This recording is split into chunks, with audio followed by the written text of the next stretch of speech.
Yay, Mrs. Jones, Mrs. Jones.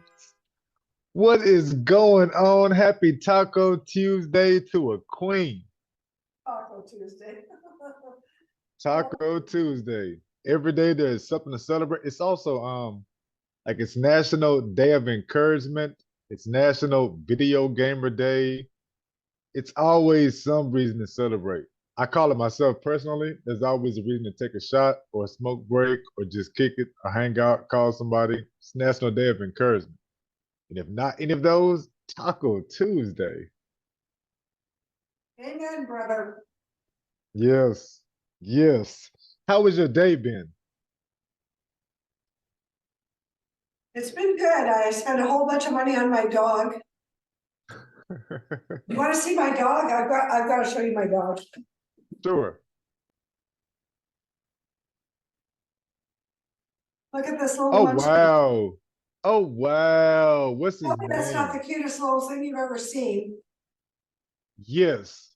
What is his name? Or is it a Milo, girl? the boy. Milo? Yeah. Milo. I like that name, Milo. Yeah, he's a good boy. He's just a little weird. Okay. Well, cool beans, queens, 1,000 thank yous for joining me for allowing me to interview you. I know we met on Clubhouse a couple of maybe a month or two ago, and we met up in that room called Sunflowers and Kitchen Sinks. I loved what you spoke about, and I said I have got to get her on my podcast, let her meet my audience, allow my audience to meet her, and just be one of your platforms because I love what you spoke about. Who knows what I was talking about? I don't remember. I was babbling Yeah, away about something. you have a coaching business and you specialize in coaching men. I want you to tell us about that. So yeah, so I have a coaching business specializing in men's emotional health. And the reason why I decided to specialize on men was because of this great amount of suffering that I saw my father go through when he got separated and then divorced and Oh completely wow. excommunicated from the family. Oh wow. And as a result, just the quality of life was very poor. And I think that has motivated me a lot Hmm. because I realized as a child, looking back, I realized that as a child, I needed my father Mm. and he just wasn't there. I had a stepfather, but it wasn't the same thing. And I can so, only imagine. so fathers have a special role in their child's life, and it's non-negotiable. They've Hmm. got to be there, otherwise the child suffers. I definitely believe that with you. Yeah, yeah. Yeah, and it's not just about finances, it's about, being there present and teaching the child and, being somebody that they can count on and being somebody that they can look up to, and it's very important. Yeah, I definitely agree with you on that end. I got 4 kids myself, and once I got diagnosed with my illness, primary progressive multiple sclerosis, I've gone from when I was diagnosed in 2016, I was a teacher of the year. I had become a realtor, and I was my son's football coach. And it is now 2023, so it's what, 7 years later, and I am all the way 100% physically handicapped. I can't I can't crawl. I cannot take more than a step. I really can't even stand up by myself. It's going to be a bunch of falling, and I've had to reinvent myself as a father, as a husband. I can't go back into teaching because of all my disabilities and everything. And that's one of the reasons I started doing the gratitude journal and how I noticed the difference between being grateful and showing gratitude. And it all started with I had to reinvent myself to still be some kind of father, some kind of husband figure to those around me. And I've gone from being the father who I've gone from being the father who maybe was overbearing. I was going being from overbearing father, always in my kids' faces. I was loud, I was boisterous, I was a man, I was a man. And then in the wheelchair, I've learned to communicate a whole lot better. I've learned my kids and my wife's love language. I use those appropriately throughout the day. I change those up. I switch those things all around. I had to do it just today. So I'm saying all that to say I definitely agree with you that fathers have to be there. We do have a special place in these kids' lives. No matter how you see it, how you do it, you do have a special place in your kids' life, and it's up to you to find how to benefit them, how to be that teacher for them. I agree. I thank you so much for sharing your story with me. Wow, that is just incredible. And I think it's absolutely commendable that you decided to, to surrender yourself to the whole process. 1,000 thank yous. It's I've told people before, it's nothing that I'm very sure I would not have gone this route, become this guy, if it wasn't for the wheelchair. But as it is, because there are times I have to actually ask my daughters to help me in and out the bathroom. And that stuff like that breaks your pride, absolutely shatters your pride. You got it's up to me to pick up these pieces and still put myself back together and be who I need to be. Yeah. Well, I mean, I think that starting the day with a massive humble pie it's a good way to start the day. Yeah, I like that. I like that tip. That's why I start my every day with the gratitude journal. I write a story of why I am grateful, not what I'm grateful for, not a list of what I'm grateful for, but stories of why I am grateful, why I'm so happy that maybe today I just got through calling. I got 4 kids. It took me until I called the third kid. I got 3 daughters, and I called the daughters, and when I went to the bathroom, I came out. Somebody had taken the clean sheets I've just washed and put them on the bed for me, made the bed Yes. all up, and put my notebook and everything else back on the bed. So when I come out, the bed is just made. I call up, I call up my youngest daughter because she's the one who's always doing stuff like that. And I give her the whole talk, and she at the end what bed did I make up? Oh my gosh, wrong one. So I call up another daughter. I give her the whole talk. Look, I'm so happy you made up the bed for me. Oh my gosh, I'm ready to cry. It was so awesome. Blah blah blah. She said, oh, "Daddy, I've been asleep. I didn't make up your bed. God, dog." So I called the third daughter, and before I even start, did you make up my bed? And she just busted laughing. Yeah, I made up your bed. I sure did. I sure did. And I give her a whole talk. It was just the bed, Dad. Calm down. No, you have no idea. You taking the time out to knock out and make up the bed for me. It was only 5 minutes for you, but that saved me a good 35, 45 minutes. Oh my gosh, huge help. Yeah, that's incredible. Yeah. Yeah, I like stuff like that. I like stuff like that. As a parent, I like stuff like that. Yeah, for sure. And I mean, like you've learned to be creative as a father. You've learned what it Yep. really means to be a human being, Kendrick. Yes, I do. I do. I do actually agree with you. I'm not going to take any of those affirmations away.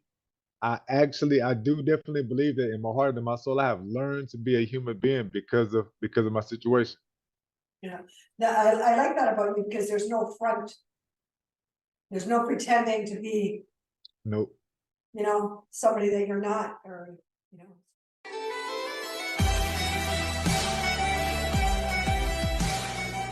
And to be a man, you have to be strong. You have to be Yeah. competent. You have to have a handle on everything. You have to, you know, be in charge, be in Yep. control. That's definitely the way I always felt. That's definitely the way I always felt. Yeah. Well, I tell you, you could. I hope you're writing books and teaching courses because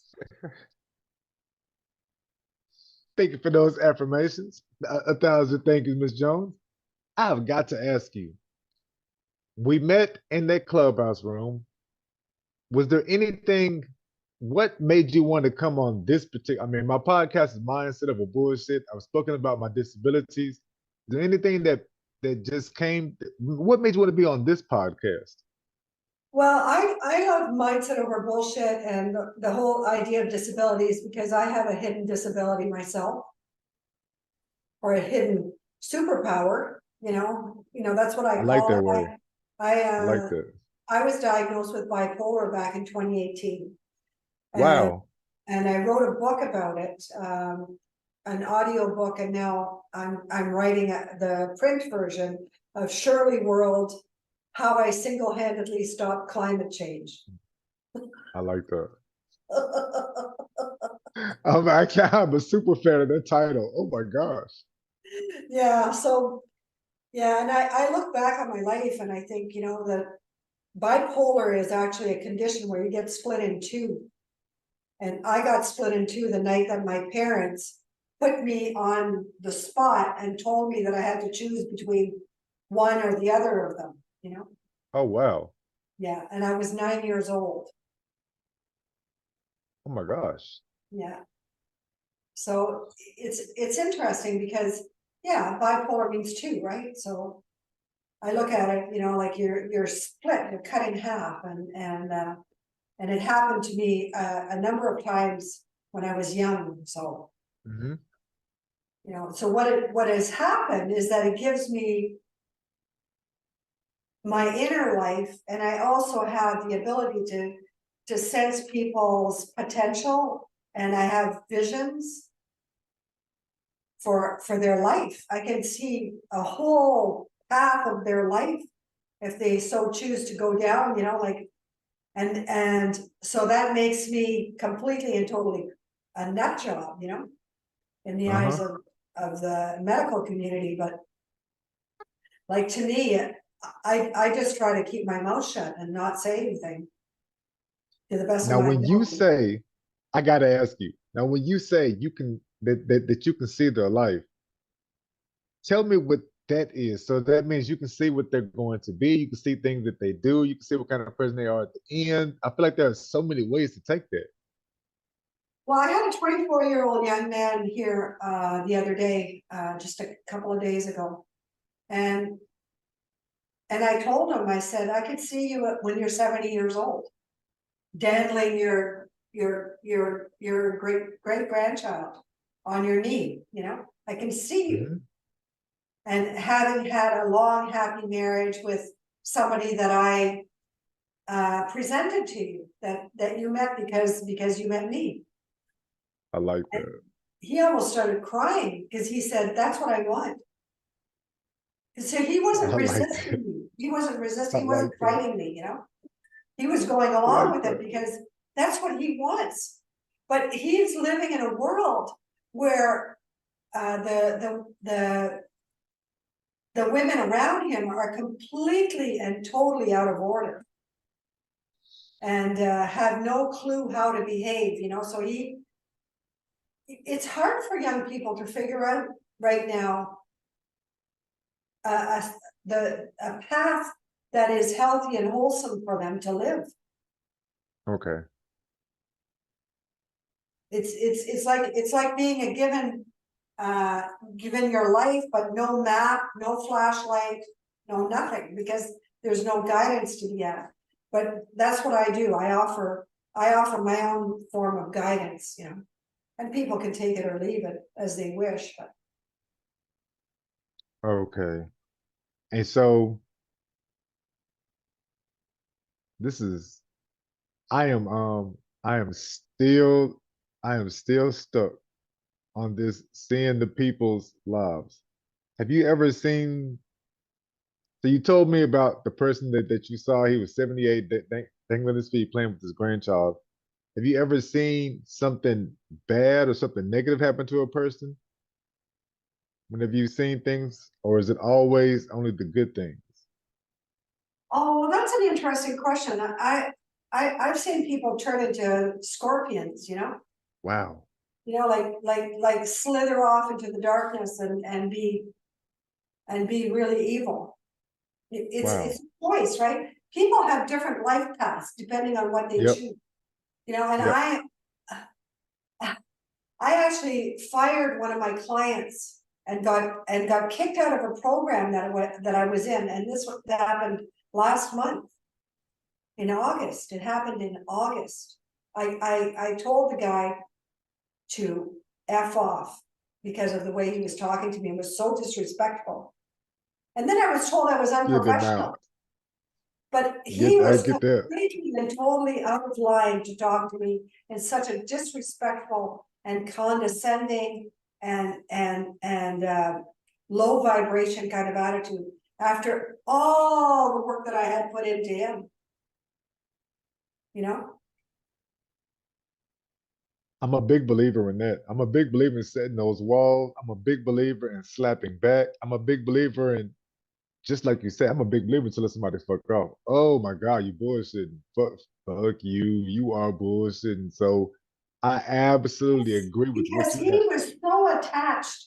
He was so attached to the fact that he was this lower version of himself. And I did every single thing humanly possible to show him his potential, to show him how he could transform, to show him what he needed to do in order to build the relational character muscles that you need to work. Kendrick, your body may not be working, but your soul is illuminated. You got that right. I That's right. accept that affirmation. I And received that. that's all I that received that. matters. That's all that matters, my son. That's all that matters. Ultimately, it's what we have made of our soul that matters. Nothing else matters. And this guy was not buying that. So it was like, I told him to fuck off. Now you so your father is going so your father is dealing with so your father and your mother are going through the divorce. Your parents have you choosing between the two of them. Is that when this ability to see people's lives came to you, or was it later on in life? Yeah, well, that's interesting. I had I think I'm like have this super consciousness, Hmm. and and um and it was always there from the get-go because I just suffered so much as an infant, and as a baby and throughout my lifetime. Like I just experienced excruciating different forms of abuse, and because of that, instead of becoming contaminated with hatred and resentment and all that, I just have a heart that just loves. I'm just such a I dig it. I I like just that. have a huge heart and an understanding and a compassion for people. Like I can understand all sides of the story. People can present a case to me and I can feel into each one of their energy field, and I can feel where they're coming from. And then I will say, well, if you want to resolve this problem, because ultimately to me, my zone of genius is about family unity, Hmm. personal unity and family unity. Um, is how are we gonna sit down and be one together, And in order for that to happen, you're gonna have to eat this much humble pie, develop these certain qualities, uh, start expressing yourself, resolve this certain trauma. I just can create a recipe for success for that individual and their family. Yep. I can only imagine the I can only imagine the perspectives and the empathy you can offer your client with everything that you have told me about already with your father, with the bipolar. I can only imagine the empathy and the different kinds of perspectives that you can offer your clients. Yeah, yeah, and it's good because, the bipolar is in a container. I take medications for it, and I regulate it by making sure that I take enough medications so that I can function and be logical and get things done, be an executive, Yep. But if I ever decide to take less medication, if I lower it at any, then I just get this flood of creativity. But I've got enough creations now to last my lifetime and then some.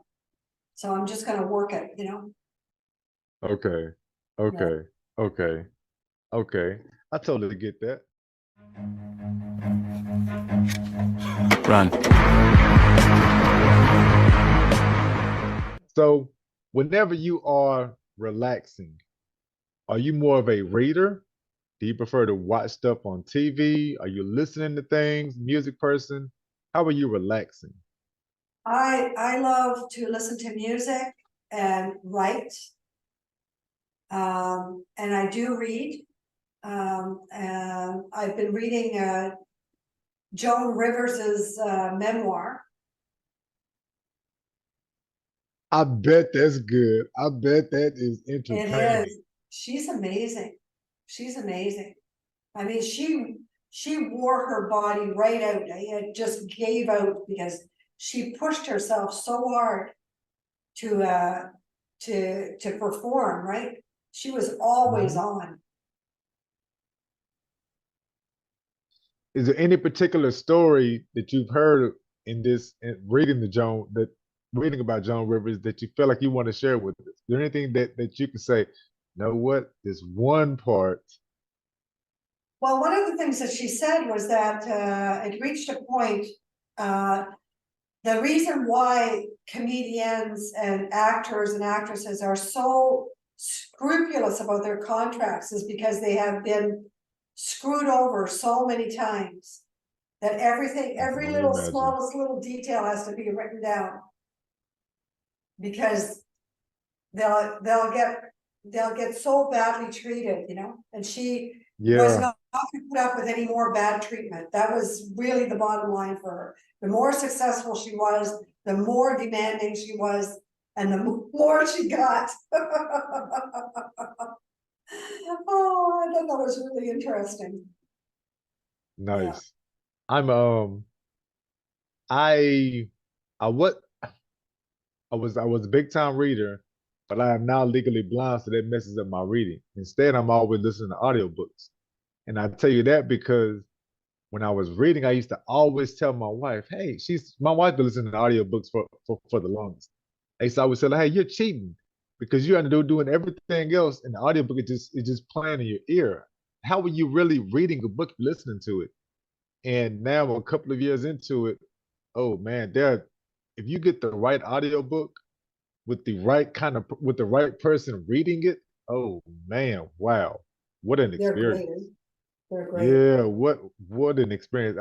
Although I cannot lie, it is awesome to have a good audiobook in, and maybe you are making up the bed, doing some chores around the house. That is pretty awesome too, because whenever you read the book, you have to just sit there and read. There's no other stuff you can get done. But yeah, I will have an audiobook playing whenever I'm getting dressed, brushing my teeth. I've gotten to the point now I will not, well, not right now, but whenever I'm into an audiobook, I can't go to sleep until I find out exactly what chapter I was the night before. I'm gonna have to play it back an hour or so because golly, I let it go so long before I don't remember any of this. But yeah, if it's that good, I have to go back and find where I was exactly to let it start playing from right there. Oh, good. Yeah, I love audiobooks too. They are A awesome. good audiobook is awesome. You said that you have done the audiobook, or is that the book that you're working on right now? Well, I did 4 chapters of Shirley World, Yep. and then I also did the written version of Shirley World, but it's completely different than the audio. Okay. It's quite I different put from it. out I have my first book that I wrote is called If You Can't Get Better, Be Better. And I turned that into an audiobook, but I read it myself. So I am reading my own stuff to make it into an audiobook. Well, that's awesome. That's the best way.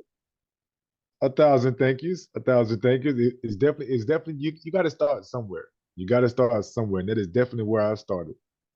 How do you promote your coaching services to others? Do you just find people face to face? Are you actually reaching out by email? How are you making your connections? Well, I'm just getting my feet underneath me for that actually. So I promote things on Instagram, on I have a Facebook group, but I'm not What is much your of a promoter. Instagram? Okay, I gotta stop. What is your Instagram? Say it. Tell us all what your Instagram is. At Shirley Jones 999. At Shirley Jones 999. So if you are looking for this coaching with this emotional, with this, the term that you taught me was emotional laundry. Yeah. Got Somebody it. emotional laundry. Shirley, at Shirley Jones 99. Two nines, 3 9s. three at Shirley Jones 999. I like that. Where did three nines come from? I don't know. I just like nines. Okay, They're okay, very, okay, they're perfect numbers. okay. Well, on this podcast, I'm really big into gratitude. So I'm always, like I said earlier, I'm always telling people that the difference between being grateful, showing gratitude is being grateful is making a list of what you have. I'm grateful because I have a house. I'm grateful because I have a job. I'm grateful because I have kids. Showing gratitude is when you actually write out that story or tell that story of why you are grateful. Tell us all a story of why Shirley Jones is grateful today. Why am I grateful today? Well, I'm grateful because I was able to turn my life around from, what was really a lot of suffering and pain and anguish and resentment and just discomfort in general, to one where I can say, that I feel blessed, and uh, I believe, honestly believe, Kendrick, that I can be of service in the world. And I think that that's truly the way to happiness in the world, to Yes. personal happiness. That's what I'm grateful for, is that I have that traction to actually be able to express myself, in such a way that it makes people more conscious, more aware, Mhm. more in tune with themselves, more in contact with their inner being, more recognize that they have a soul, so I I have, dig it. yeah, I'm very grateful to be so creative. It's really an amazing thing. I'm actually looking for participants right now to do a speeded up version of a 12-session course called the Black Stallions Mhm. Coaching Program. How do participants say that they want to do this? I want to promote this for you. Oh, that's wonderful. Well, I mean, they can just inbox me on Instagram. That would be good. Okay. At Shirley Jones 999 and just inbox you and they can and then tell us what they're doing again in an accelerated part of your program. Yeah, I'm looking for I need to have social proof, that my program works. So I'm looking for the first cohort of participants that would Okay. go through an accelerated program. Could just be like even a 1 day, 8 hours, Okay. where they do the version fast, and it's going to be amazing, because it's going to be about going from emotional mess to emotionally mastery. Okay. Okay. If there's anything specifically that you want me to mention, inbox, email that to me, and I'm going to add that to this podcast description when I put in the pieces of what we're talking about. That way, people that listen to it can also read it, understand maybe, because maybe I'm not explaining it properly. So if I will definitely put that in so people will know exactly where to go, come to reach out to, and connect with you about that. Well, why don't you give them my email address? Which Give it to us. shirleyguidance9@gmail.com. ShirleyGuidance9@gmail.com. Yeah, the number 9. Got it. Because you've already said you like the number 9. Yeah. Nice. Okay. ShirleyGuidance9@gmail.com. And then they can reach you on Instagram at ShirleyJones999. Yeah, they can just reach me out there and just tell me that they're interested in my my upcoming coaching program. I'm creating a workbook for it. And it's going to be really good. It's going to be really good. It's not like anything anybody's ever seen before. It's not the same old, Okay. same old, you know? Okay. Okay. I definitely want to help share this. So this will be all over the podcast description. Well, Ms. Jones, 1,000 thank yous for joining me for today's interview. I want to make sure I get this out to everyone in my audience because I want to share what you are doing. The stuff you're talking about is so interesting. I'm going to end up asking you to come back. I'm going to end up asking you to come back. But until then, Ms. Jones, thank you so much for joining us on Mindset Over Bullshit. I want you to be grateful, stay pretty, and remember to write in your gratitude journal. I am out. Thank you, Kendrick. No problem at all, Ms. Jones.